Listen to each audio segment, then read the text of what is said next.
Igreja Açores, o programa com a atualidade da Diocese para ouvir ao domingo, ao meio-dia, na sua Antena 1 Açores. Olá, seja muito bem-vindo no regresso de mais uma temporada do seu Igreja Açores. Estamos de volta à sua rádio como habitualmente no primeiro domingo de setembro e estaremos por cá semanalmente com a atualidade da Igreja Católica nos Açores. Dom José Avelino Betancourt, núncio apostólico nos Camarões e Guiné Equatorial, é o convidado desta semana, vai presidir às festas do Senhor Santo Cristo da Caldeira. As festas na Fajã do Senhor Santo Cristo acontecem este domingo. O tríduo preparatório arrancou na segunda-feira e foi pregado pelo padre Dinis Silveira.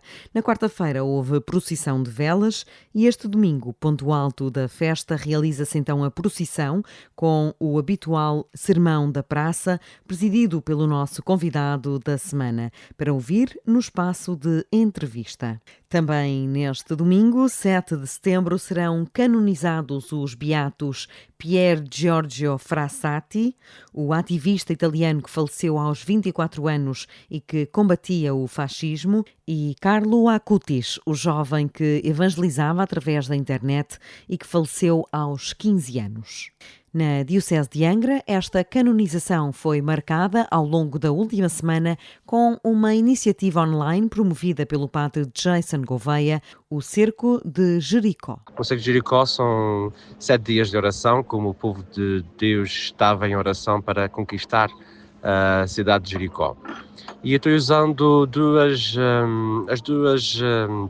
os dois kits de santidade do Carlo Acutis, que nos fala da autoestrada para o céu com a Eucaristia, a adoração à Eucaristia, e a escada para o céu com o Rosário, a Nossa Senhora.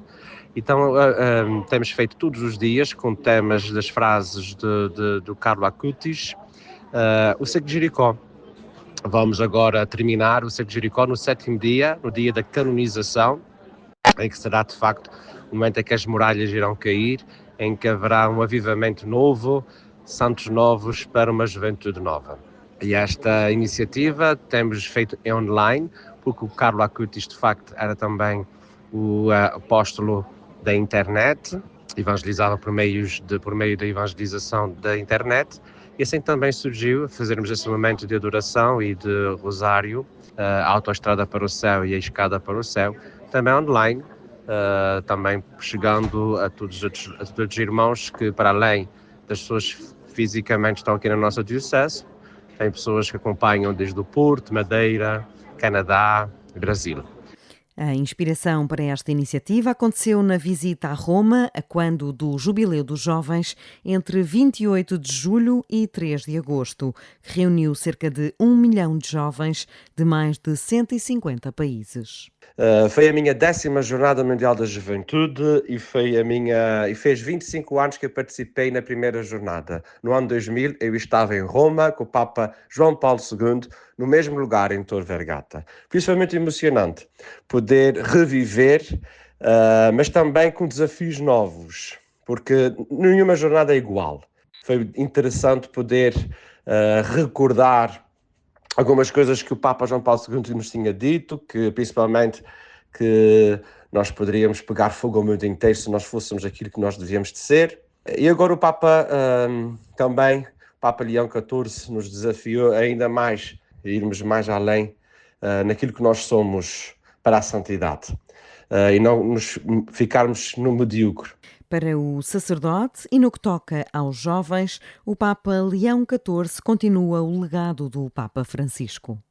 As nomeações do Bispo Dom Armando Esteves Domingues para 2025 levaram a alterações em 16 ouvidorias da Diocese de Angra. Um total de 37 sacerdotes que mudam de lugar ou acumulam novas comunidades. Carmo Rodeia. As ouvidorias do Corvo e de Vila Franca do Campo, em São Miguel, 2 das ouvidorias onde existiram mudanças, já contam desde o passado domingo com os novos párocos ao serviço. Ao todo, 37 sacerdotes mudam de lugar ou acumulam novas comunidades, alguns deles em administração insólido, em 16 das 17 ouvidorias que compõem a Diocese de Angra. Na ouvidoria do Faial haverá uma nova equipa de sacerdotes que tomará posse em conjunto, dada pelo Bispo de Angra, a 27 de setembro na Igreja Matriz da Horta. A ilha terá 5 sacerdotes, Monsenhor António Saldanha e os padres Marco Martinho, Roberto Cabral, Marcos Miranda e Rui Soares. Ao lado, na Ilha do Pico, outra das ilhas onde haverá uma mudança significativa, embora alguns padres permaneçam na ouvidoria, a posse será dada aos novos párocos em conjunto no Santuário do Senhor Bom Jesus no dia 26 de setembro. Chegarão à ilha os padres Dinis Silveira, António Azevedo e Paulo Silva, permanecendo na ilha, mas trocando de paróquia, os padres João António Betancourt das Neves, Luís Dutra e Paulo Bautista.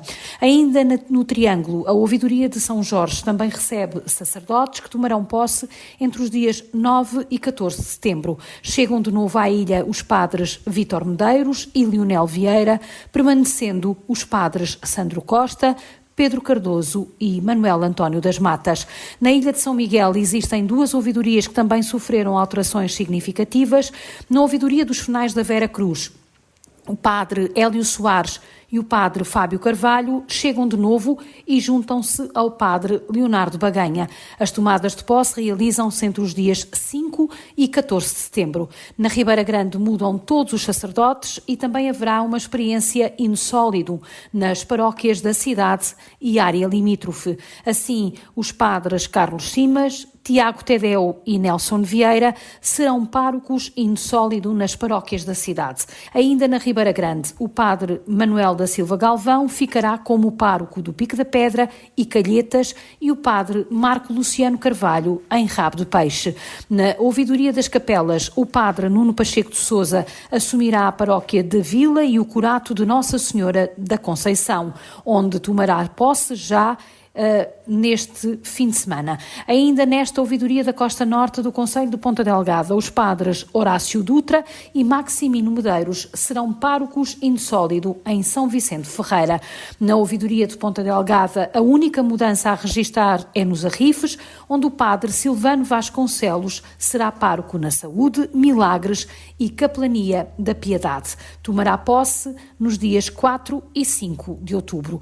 Na Povoação, o padre Walter Correia será administrador paroquial de Furnas e Ribeira Quente e, no Nordeste, o padre Jorge Sousa será pároco na Achada, Achadinha e Santana. O padre André Furtado será pároco insólido das paróquias da Ouvidoria das Flores. Já o padre João Ponte desempenhará a mesma função como pároco insólido na Ouvidoria da Ilha de Santa Maria. Tomará posse no dia 4 de outubro, véspera da abertura do ano pastoral da Diocese. Na Ilha Terceira, na ouvidoria de Angra, o padre Bruno Esteves Rodrigues será o novo pároco de São Mateus da Calheta e o padre Pedro Carvalho será pároco nos Altares, Raminho e Biscoitos. Na ouvidoria da Praia, o padre Francisco Salles Diniz será pároco nas 4 Ribeiras. No decreto com as novas nomeações, Dom Armando Esteves Domingues sublinha que estas alterações respondem às necessidades pastorais da Diocese e ao projeto delineado para as diferentes zonas e serviços, sobretudo após as visitas pastorais já realizadas. Carmo Rodeia, colaboradora do sítio Igreja Açores. Arranca a 15 de setembro mais um ano letivo para os seminaristas da Diocese. Afonso e Elson iniciam agora o mestrado na Universidade Católica e David inicia o primeiro ano de Teologia. Os estudantes falam desta experiência em que são pioneiros na Diocese.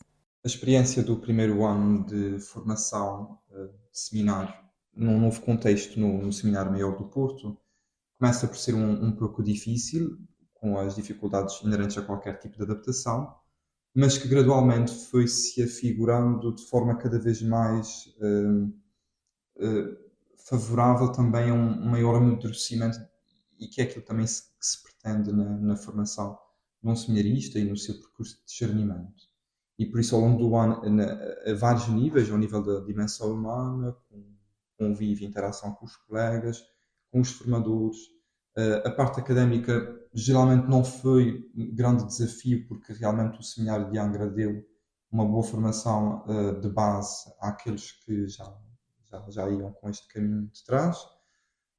Mas realmente nas várias valências houve aqui uma adaptação gradual e também se mostrou muito positivo. Afonso Silveira admite que houve ganhos do ponto de vista do amadurecimento pessoal e comunitário.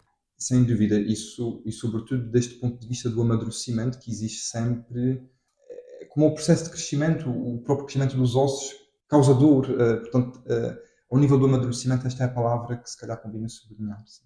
Também Elson Medeiros partilha da opinião do colega seminarista. Todos os inícios custam, todos os inícios são penosos, mas à medida que o tempo passa, vamos habituando à dor, vamos nos habituando à estranheza, àquilo que nos causa celeuma e vamos cada vez mais amadurecendo neste processo que é o seminário. Concordo também com a perspectiva do Afonso, com a opinião dele. A nível académico não tivemos muita dificuldade.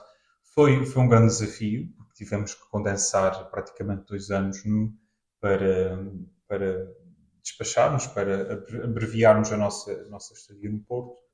Foi penoso no sentido que tivemos que fazer um duplo esforço para conseguirmos passar às cadeiras, mas lá conseguimos. Elson adiantou ainda que o Seminário do Porto é também diferente do Seminário Episcopal de Angra, o que exigiu uma adaptação por parte dos estudantes. Durante este ano tivemos o privilégio de ter feito atividades pastorais, onde resumiam-se a dar catequese ao fim de semana em Lessa da Palmeira. Fomos acompanhados pelo Padre Francisco Andrade, que nos acolheu muito bem, e durante o fim de semana ficávamos em casa de famílias de acolhimento, ou seja, famílias naturais da Lessa da Palmeira, que igualmente nos providenciaram abrigo e alimento durante os fins de semana e que se tornaram, penso que também falo para o Afonso e pelo David, verdadeira família de sangue, sempre disponíveis para tudo o que precisássemos. E tive daí também boas experiências no sentido contacto com as famílias e com as realidades periféricas da cidade. David Carreiro vai agora para o primeiro ano de Teologia. Não teve tanta experiência académica, mas foi um ano de adaptação ao Seminário do Porto. O meu ano foi diferente deles, a adaptação também foi porque anteriormente não tinha vivido como eles no Seminário de Angra. Foi um ano diferente, um ano de adaptação, como deve ser o ano propedêutico, numa preparação para aquilo que é o futuro, nas várias vertentes. No âmbito académico não houve uma carga tão pesada como os do Seminário Maior, mas claro que foi desafiante a nível humano, contacto com outras dioceses e com os seminaristas, com uma comunidade muito maior. Claro que foi desafiante também o sair de casa e pronto. Saiu de casa, teve a experiência no seminário e contactou com outras realidades diocesanas. Os 3 jovens concordam que o regresso à diocese, no ano final da formação, é a ponte que precisam para o trabalho pastoral na diocese de Angra. No final de setembro decorre em Roma o Jubileu dos Catequistas. Dos Açores vai uma comitiva com cerca de 100 pessoas. Entre catequistas, organização e sacerdotes. O padre Bruno Rodrigues, diretor do Serviço Diocesano da Catequese, explicou ao Igreja Açores como a ideia ganhou força. A ideia de ir ao jubileu, participar no Jubileu dos Catequistas, surge de uma vontade que, a partir de uma conversa que os catequistas tiveram entre si, e por que não irmos ao jubileu dos catequistas. E essa iniciativa, essa vontade, essa força começa a ganhar terreno e claro que começamos a organizar-nos para irmos ao jubileu. Penso que o Papa Francisco, quando instituiu o jubileu, já tinha, ou quando escreve a bula para o início do jubileu, pede que o jubileu mexa com as pessoas, que sejam uma ocasião para mexer com a Igreja, para mexer com as pessoas. E eu sinto que isso está a acontecer. O jubileu está a mexer connosco, está a mexer com a Igreja, está a mexer e mesmo com as pessoas que não são de Igreja, mas sentimos isso, que o Jubileu da Esperança está a movimentar-nos. E neste caso concreto vai levar-nos até Roma. Uma viagem liderada também pelo padre Carlos Simas, coordenador desta delegação. E o intuito é estarmos dentro daquilo que é o objetivo do Jubileu, ou seja, atravessarmos a Porta Santa, confessarmos, e também finalizarmos com a missa do Papa, que com alegria será o Papa Leão XIV que estará a presidir este jubileu, que por um lado também é novidade para os catequistas e claro, trazer sempre uma grande mensagem do Papa e um incentivo e a motivação para os catequistas neste tempo de esperança, que é o jubileu que nós estamos a viver, e é um tempo de esperança para todos nós, mas também para os catequistas que são anunciadores do Evangelho.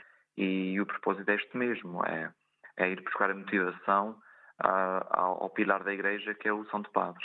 Uma viagem que vai incluir também um programa extra-jubileu.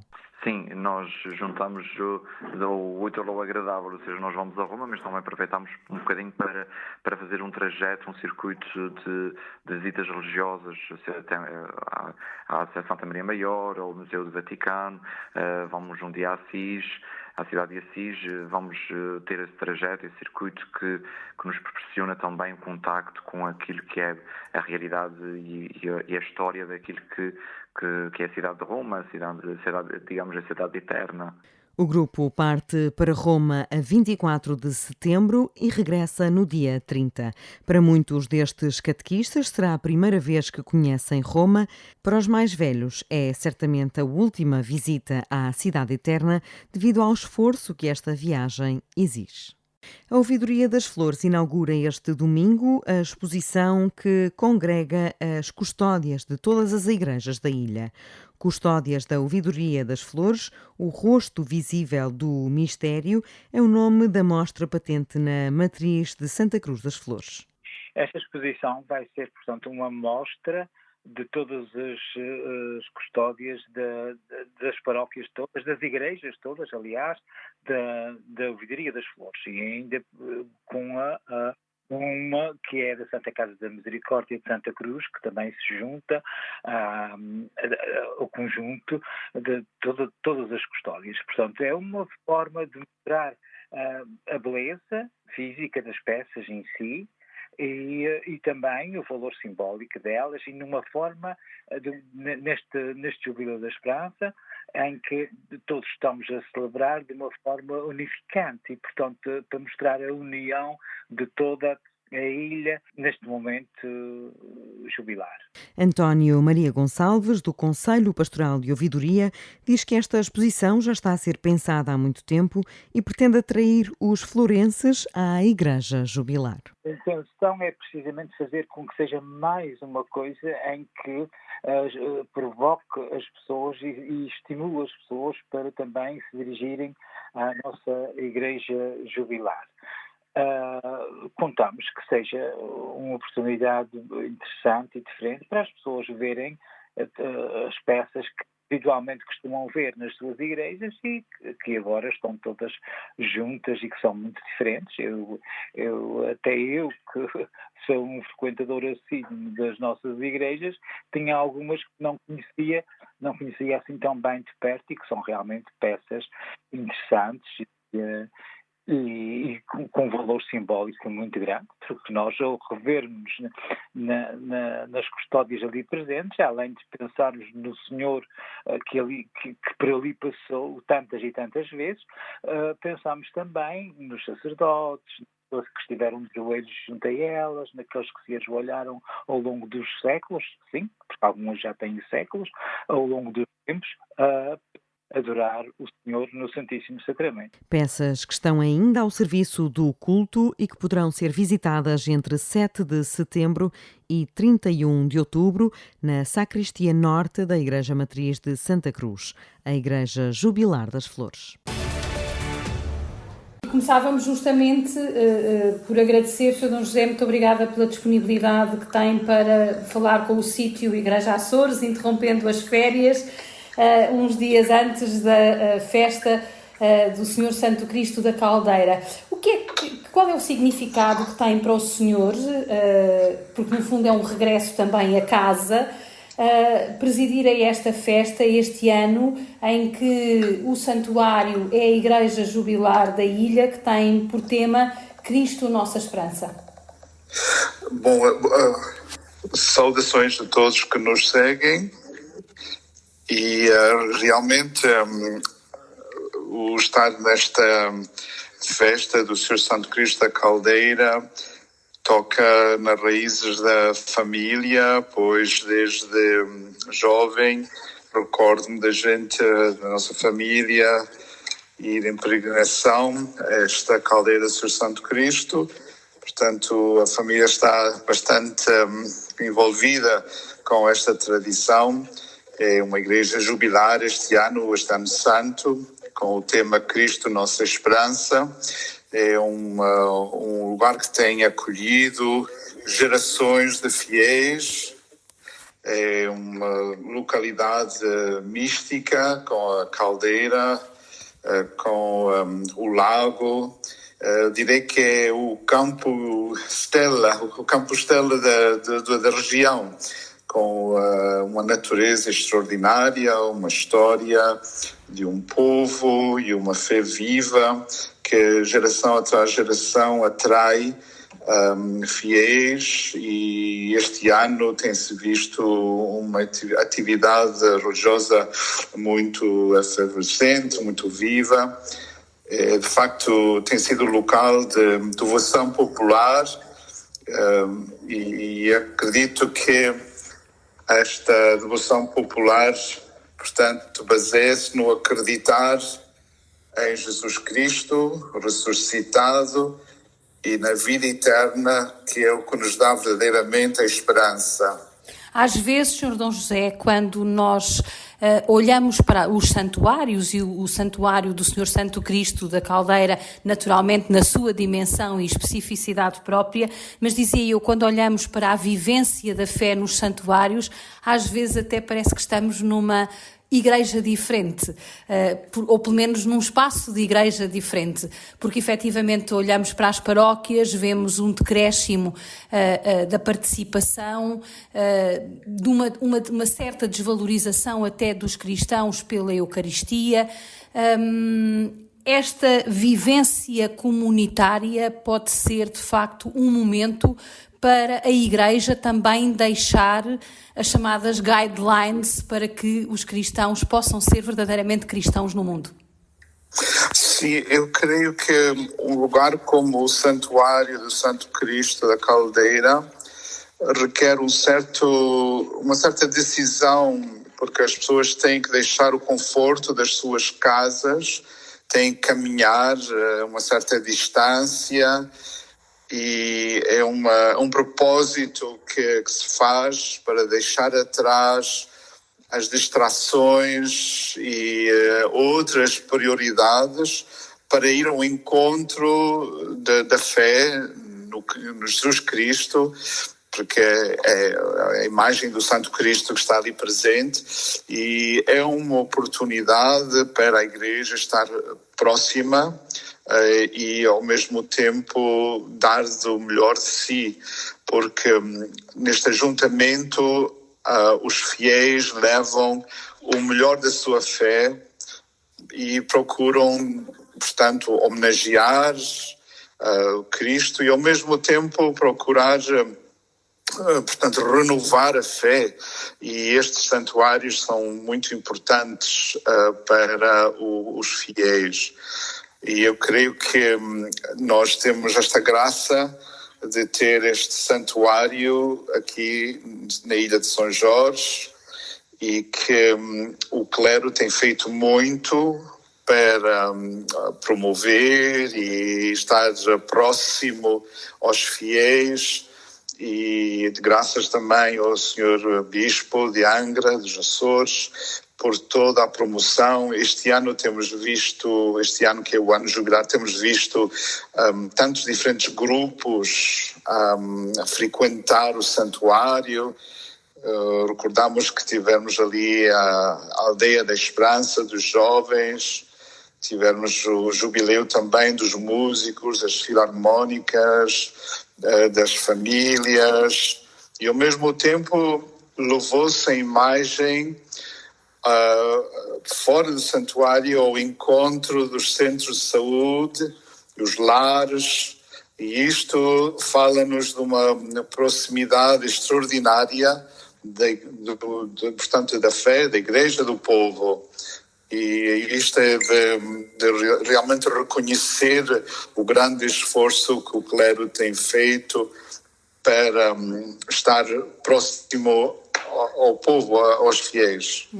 Este ano, o Santuário do Senhor Santo Cristo da Caldeira, à semelhança dos restantes 5 santuários diocesanos, tem como lema Cristo Nossa Esperança.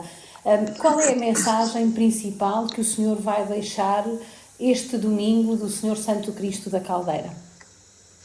Bom, a mensagem será concentrada em Cristo, será uma mensagem bastante cristológica, baseada nas leituras do domingo, em que essencialmente renovar a nossa fé em Jesus Cristo, o Cristo ressuscitado, o Cristo que aponta à vida eterna, e que a nossa vida terrena é em função desta grande realidade que vai além do dia, além desta vida. E quando acreditamos no Cristo ressuscitado, o Cristo da vida eterna, pois aí temos cristãos de esperança. E eu creio que a mensagem essencial de Cristo é atual em todas as gerações, em todos os tempos. E eu creio que esta é a mensagem essencial para que levamos conosco. Quando nós olhamos para as bem-aventuranças, por exemplo, verificamos que de facto está ali todo o programa da Igreja, e aí é a esperança, são chamadas de atenção de Jesus para a esperança, não é? Esta dimensão efetiva, mais do que os mandamentos, que são importantes naturalmente, mais do que as regras e as leis, que são importantes naturalmente, esta esperança viva e encarnada na pessoa de Jesus é de facto compreendida pelos cristãos de tal forma que possam depois também eles ser esta esperança nos seus cotidianos, nos seus ambientes de trabalho, nos seus ambientes sociais.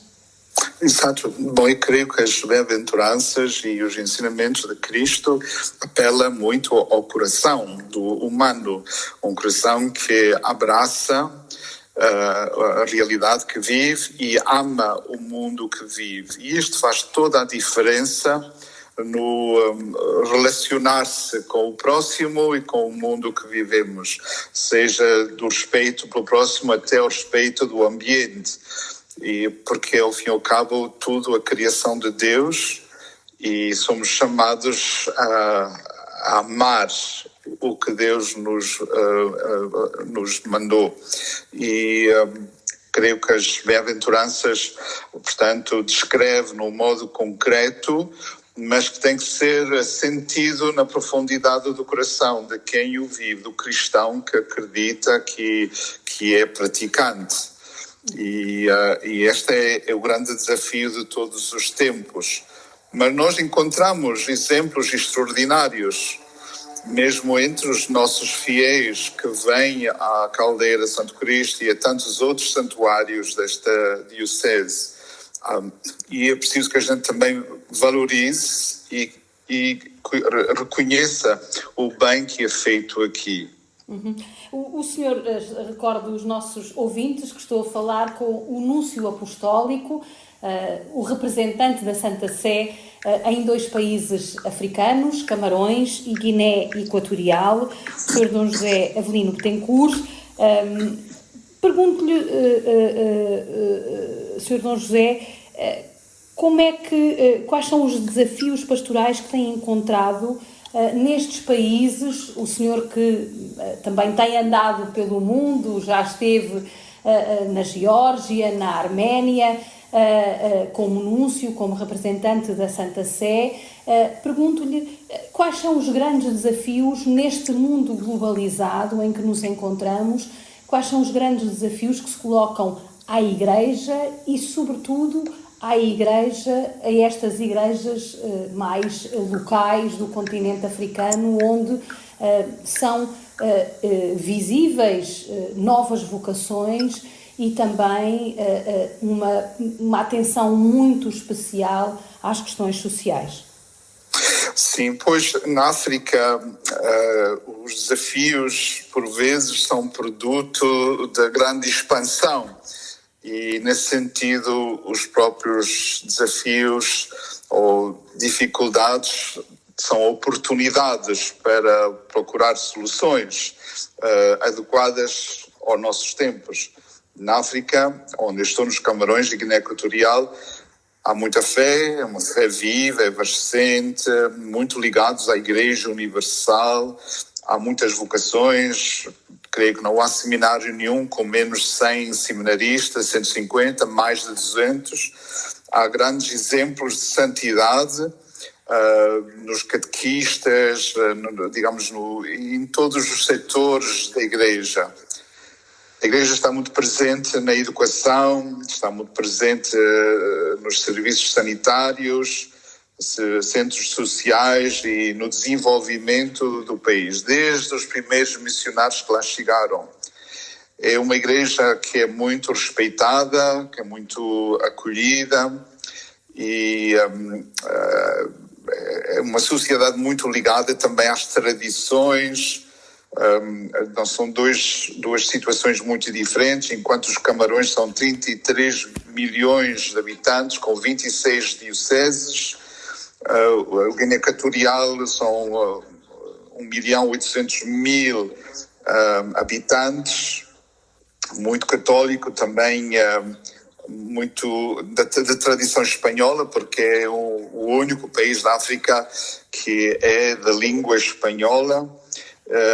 E, bom, lá não há conflitos propriamente dito, enquanto que nos Camarões os católicos são mais ou menos 25% e depois é repartido o resto entre uma população islâmica, muçulmana, protestante e animistas, que praticam as tradições antigas. Os Camarões é de tradição francesa e inglesa, portanto é um país bilingual, tem mais de 250 etnias, o exato penso que ninguém sabe quantas etnias são, mas são muitas, e lá temos 3 conflitos nos Camarões. Temos uma secção, uma região que é separatista e está em conflito já há 8 anos, conflito aberto, e temos no norte, mais vizinho, o Sahel, porque é um país que estende desde o Atlântico até o Sahel. E lá temos extremistas, grupos extremistas islâmicos do Boko Haram, que causam enormes problemas e sofrimento aos cristãos.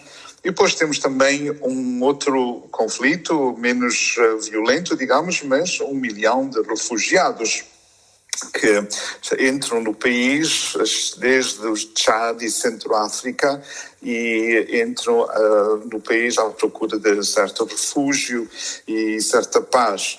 Portanto, estes são os desafios concretos. A Igreja procura de ir ao encontro de refugiados com centros. Temos várias instituições católicas, como o Jesuit Refugee Services e várias outras dioceses que estão presentes nos campos de refugiados. Alguns campos são mais de 400.000 pessoas que estão ali presentes.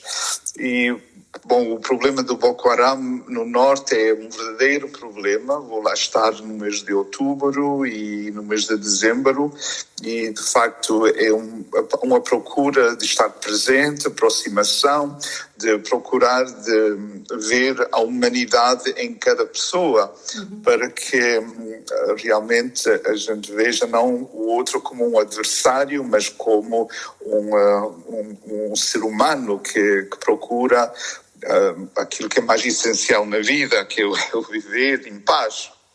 Portanto, muito curioso, desculpe interrompê-lo, justamente porque era um assunto que eu gostava que me dissesse, é que nestes dois países, de facto, falta paz, a paz desarmada e a paz desarmante, como nos fala o Papa Leão XIV, e recuperando um pouco aquilo que foi também o pronunciamento sobre a paz do Papa Paulo VI, o nome da paz é o desenvolvimento. Pergunto-lhe o que é que a diplomacia vaticana pode ajudar para promover a paz, a justiça, a reconciliação em contextos de guerra, em contextos de grandes desigualdades, ajudando a promover e a sedimentar um pouco esta ideia de fraternidade universal. Sim, pois a diplomacia vaticana, que realmente, no meu caso, é a primeira função que eu tenho. Fui habilitado com as cartas credenciais, a apresentação das cartas credenciais, para funcionar como um diplomata. Sem apresentar as cartas diplomáticas não posso tampouco funcionar como arcebispo, nem nada do caso. Portanto, somos habilitados para jogar com os nossos interlocutores, seja a nível nacional que internacional.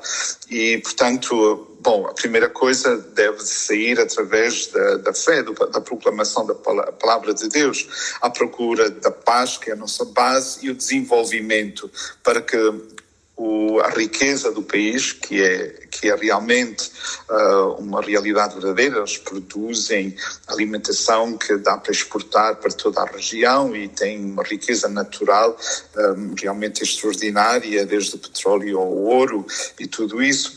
E, bom, é procurar conseguir juntar estas diferentes instituições, reunir as partes e procurar de dar um melhor bem para todos. A Igreja tem uma autoridade moral que é respeitada, seja pelas instituições governativas que por a população.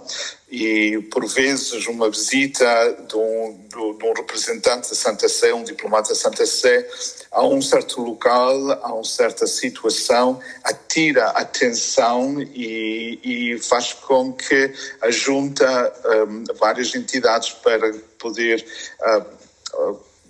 trabalhar a situação para procurar uma solução.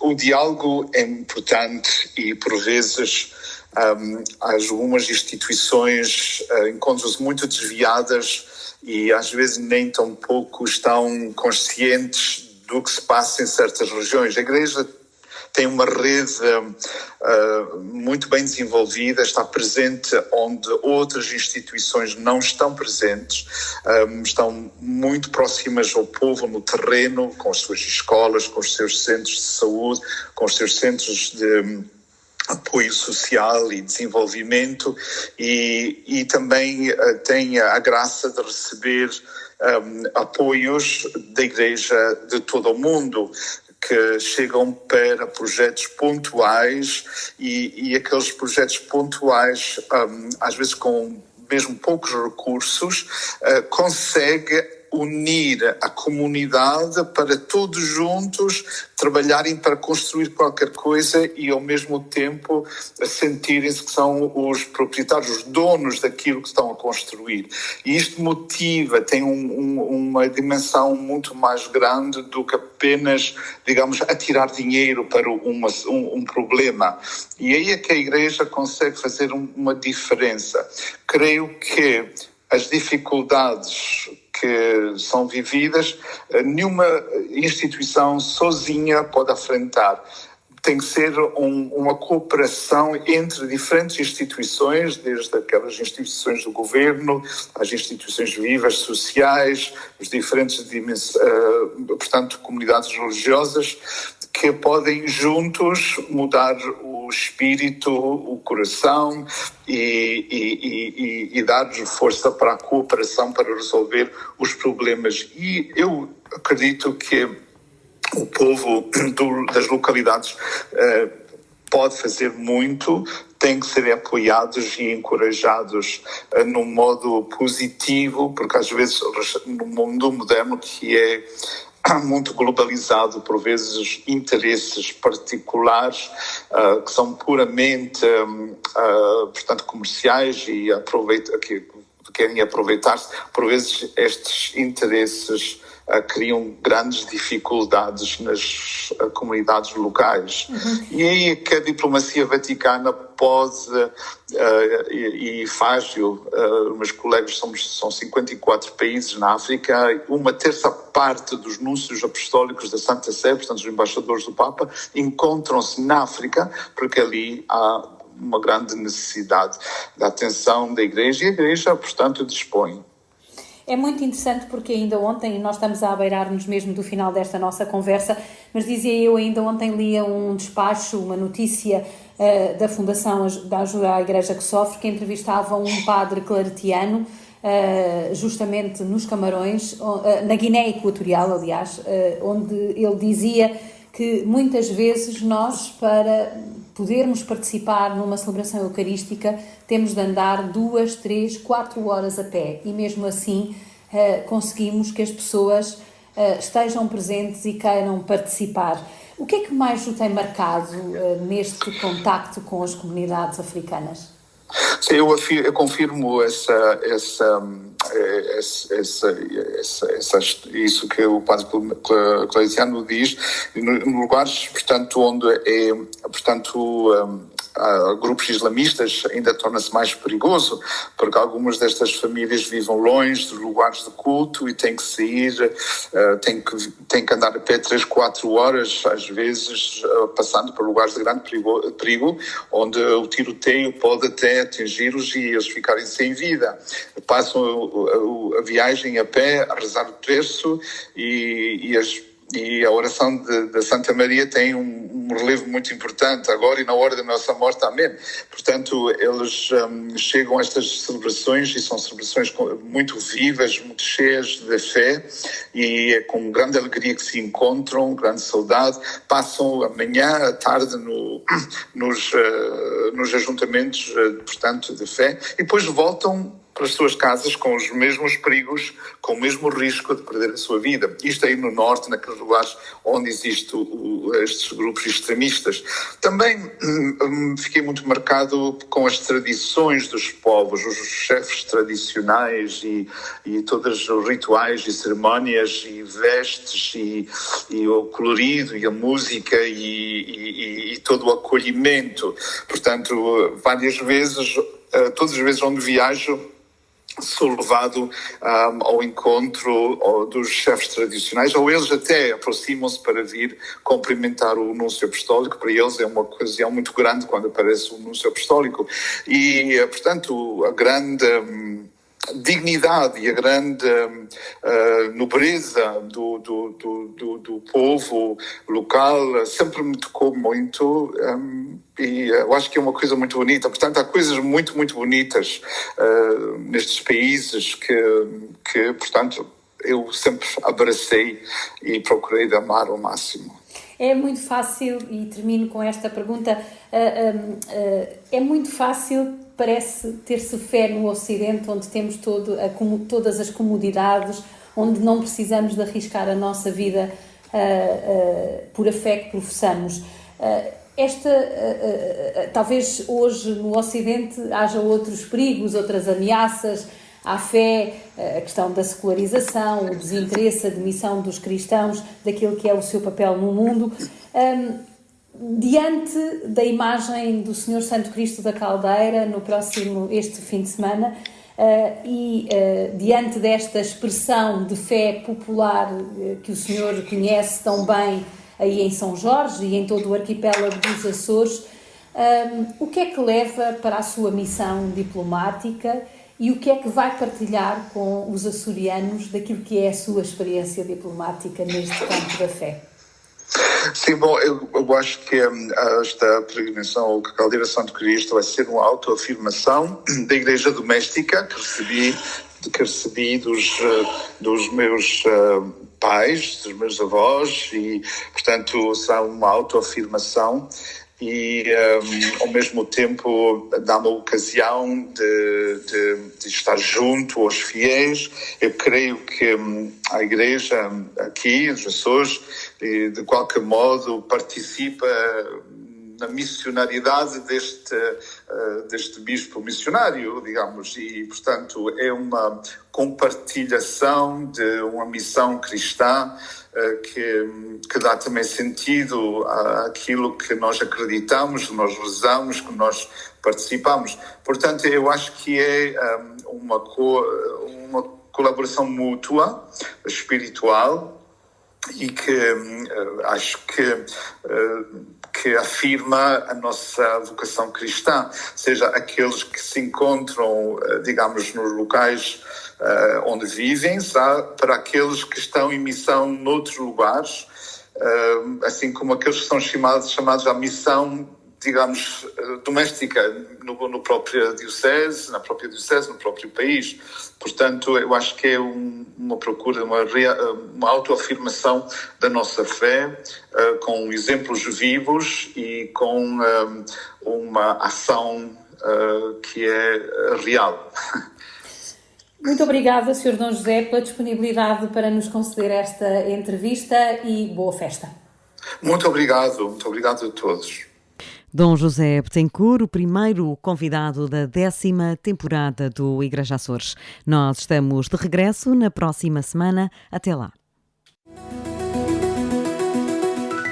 Igreja Açores, o programa com a atualidade da Diocese para ouvir ao domingo, ao meio-dia, na sua Antena 1 Açores.